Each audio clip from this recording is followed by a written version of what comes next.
সকালবেলায় তাড়াহুড়োর মধ্যে ব্রেকফাস্ট বানাতে হলে মাত্র 10 মিনিটে এই রেসিপিটা তোমরা বানিয়ে নিতে পারবে। মাত্র 1 কাপ সুজি আর বাড়িতে থাকা নর্মাল ইনগ্রেডিয়েন্টস দিয়ে এটা যেমন তাড়াতাড়ি তৈরি হয়ে যায়, তেমনি খেতে লাগে কিন্তু দুর্দান্ত। তাহলে এটা বানাতে আমাদের কি কি লাগছে চলো সেটা দেখে নিই। আর আমি সুস্মিতা তোমাদেরকে আমার চ্যানেল ইয়ামিজ বাংলাতে স্বাগত জানাই।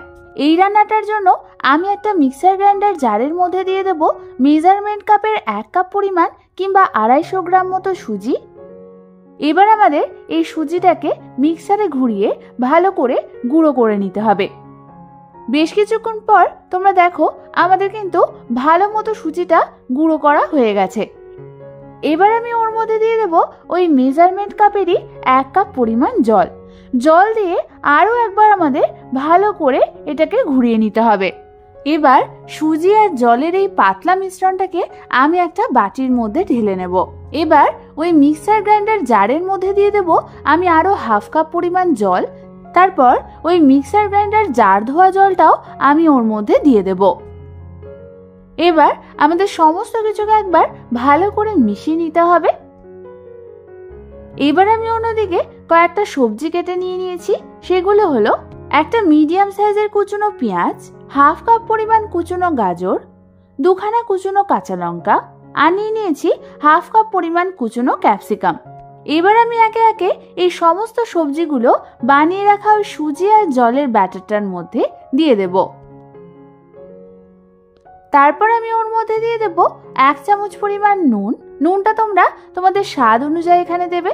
আর দিয়ে দেব 1/2 চামচ পরিমাণ গোলমরিচের গুঁড়ো আর 1/2 চামচ পরিমাণ গরম মশলার গুঁড়ো।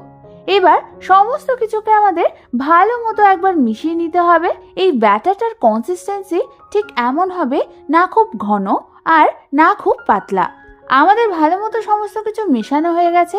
এবার এটাকে সরিয়ে রেখে অন্যদিকে আমি একটা বাটিতে 2খানা ডিম ফাটিয়ে নিয়ে নিয়েছি।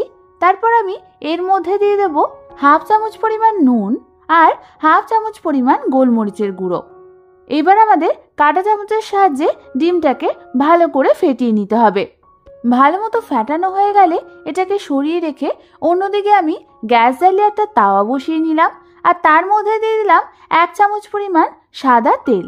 তেলটাকে আমাদের খুন্তির সাহায্যে ভালো মতো চারদিকে ছড়িয়ে দিতে হবে।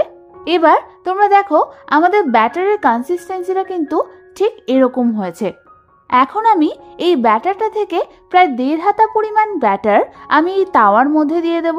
তারপর এই হাতার সাহায্যে হালকা করে চারধারে একটু স্প্রেড করে দেব।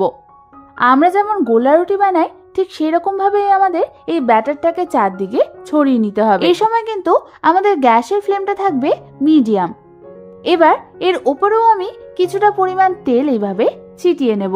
আমাদের কিন্তু মিডিয়াম ফ্লেমে এর এক সাইডটা প্রায় 2 থেকে 3 মিনিট ধরে ভেজে নিতে হবে। এক সাইডটা আমাদের ভাজা হয়ে গেলে এটাকে অন্যদিকে আমি উল্টে দেব।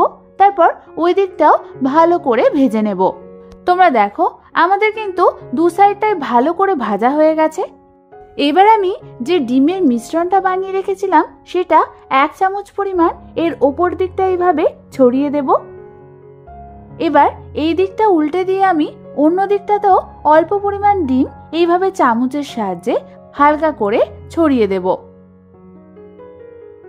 এই ডিম দেওয়ার পর আমাদের দুদিকটাই ভালো করে একবার ভেজে নিতে হবে। ভালো করে ভাজা হয়ে গেলে আমি এটাকে একটা অন্য পাত্রে নামিয়ে নেব। আমি তোমাদের আরো একটা বানানো দেখাচ্ছি। তোমরা যদি এই রেসিপিটা নিরামিষ দিনের জন্য বানাতে চাও তাহলে ডিম আর পেঁয়াজটা নাও দিতে পারো। আমি তোমাদের এখানে যে কোয়ান্টিটিটা দেখিয়েছি সেটা দিয়ে আমার মোট 5খানা এই গোলা রুটি তৈরি হয়েছে। তোমরা দেখো আমাদের আরো একটা বানানো হয়ে গেছে। ব্যাস, তাহলে তৈরি হয়ে গেল আমাদের খুব সহজে তৈরি হয়ে যাওয়া সুজির এই দারুণ স্বাদের ব্রেকফাস্ট রেসিপিটা। এবার শুধু গরম গরম টমেটো সসের সাথে সার্ভ করার অপেক্ষা। এই রেসিপিটা কিন্তু তোমরা বাচ্চাদের টিফিনেও চটজলদি বানিয়ে দিয়ে দিতে পারো। তাহলে ঝটপট একদিন বাড়িতে এটা ট্রাই করে ফেলো। আশা করি তোমাদের খুবই ভালো লাগবে। আমি তোমাদের এখানে একটা সুজির গোলা রুটি ছিঁড়ে দেখাচ্ছি। দেখো এটা কতটা নরম হয়েছে। রেসিপিটা ভালো লাগলে একটা লাইক করে দিও, আর আমার চ্যানেলটা এখনো সাবস্ক্রাইব করা না থাকলে চট জলদি গিয়ে সাবস্ক্রাইব করে নাও। আজ তাহলে পর্যন্তই, আমি আবার চলে আসবো তোমাদের কাছে নতুন কোনো রেসিপি নিয়ে।